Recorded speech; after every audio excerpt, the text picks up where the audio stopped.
غلاموں کی نماز 1935 کے آغاز میں ترکی سے ہلال احمر کے مریضوں اور دیگر ضرورت مندوں کی دیکھ بھال کے لیے ایک وفد لاہور آیا۔ علامہ محمد اقبال بھی وفد کے میزبانوں میں شامل تھے۔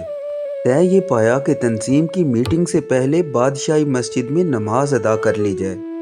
امام مسجد کے لمبے سجدے کرنے پر وفد کے سربراہ نے اقبال رحمۃ اللہ علیہ سے عذرائے تعجب سوال کیا۔ بعد میں حضرت اقبال نے اس سوال کے جواب کو نظم کی صورت دے دی، جو ضرب کلیم میں غلاموں کی نماز کے عنوان سے شامل ہے۔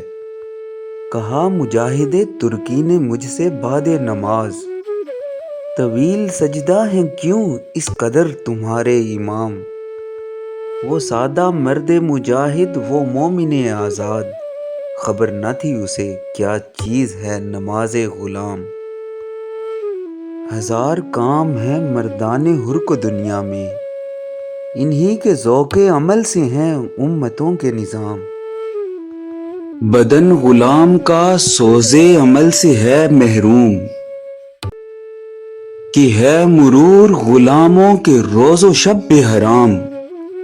طویل سجدہ اگر ہیں تو کیا تعجب ہے، ورائے سجدہ غریبوں کو اور کیا ہے کام۔